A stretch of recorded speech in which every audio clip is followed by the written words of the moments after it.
So recently I was asked the question, why do older photographs appear to be in high resolution? Is it edited to appear sharper, or was the original photograph actually that clear? And I can start off by answering this quite simply. They don't appear to be in high resolution, they are actually in high resolution.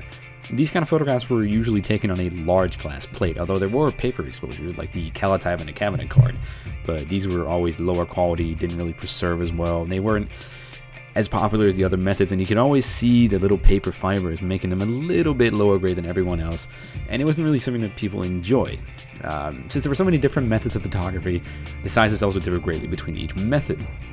Some of the most famous ones are the tintype, the calotype, the ambrotype, and the daguerreotype, and just a very simple wet plate. Obviously, the methods I mentioned just now aren't the only methods ever. There's even something called an ivory type and an opalotype, the latter being printed on milky white glass and then, in most cases anyway, hand-tinted. But there were plenty of methods unknown to a lot of people and not mentioned in any history books, purely because they were either regional or local or simply too similar to other methods to really catch on and gain much of any popularity.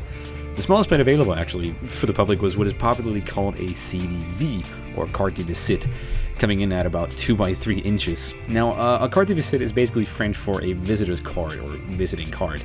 My French is not really the best.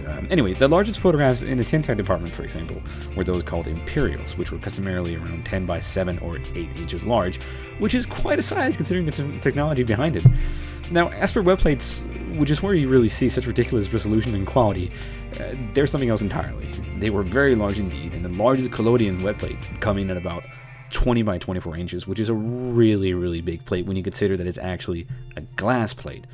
But let's touch on some of the cameras that other photographers experimented with. In particular, a man named Edward Muybridge. His camera was incredibly innovative, and he's one of the forefathers of video cameras today. He spent most of his time experimenting in the field of photograph motion, and most of his work was done from 1877 and onwards, only really a few years after the wet plate itself was invented, and in the same year that the first true-to-life color photograph was taken by Louis Ducos du Harron.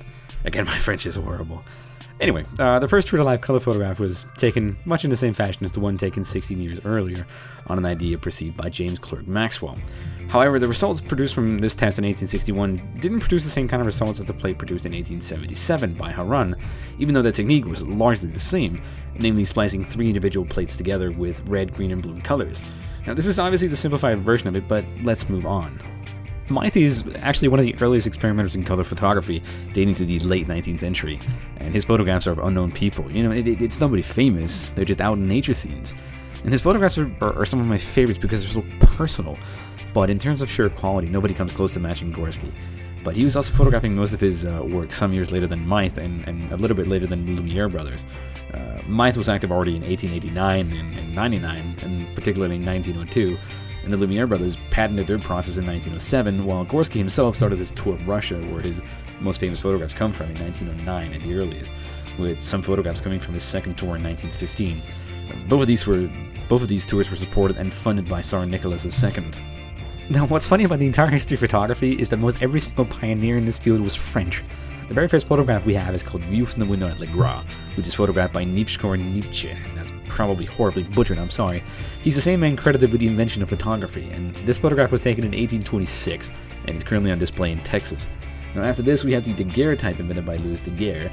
We have the first color photograph, the first practical one anyway, in 1877 by Louis Ducos du Harron. And then we have the Lumiere brothers' incredible invention, not only in cinema, but also of the single exposure viable color photography, at a fair price nonetheless. Mythe's invention was more of a modernization of the previous 3-color process used by Harron, but he was more or less practicalized by Mythe in conjunction with a camera designed by Wilhelm Bernpohl, a cabinet maker from Berlin. But anyway, in my mind, the most famous example of color photography in the early 20th century is still those photographs captured on behalf of the French banker Albert Kahn from 1909 to 1921.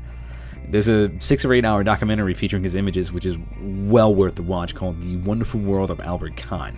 Now, Kahn was a banker, as mentioned earlier, and a philanthropist who funded what's called the Archives of the Planet, in which he sent off a massive team of photographers to capture every corner of the world in new and dazzling color, using the Lumiere brothers' technology. Now, this went on for some nearly 20 years and finally culminated with Kahn having to withdraw his team in the wake of the Great Depression, which ended up leaving Kahn in financial ruins. Anyway, if you'd like to know more about how the Lumiere brothers has pretty much swooped in and revolutionized color photography and cinema, feel free to ask in the comments and I'll do my best to answer. Thank you for watching.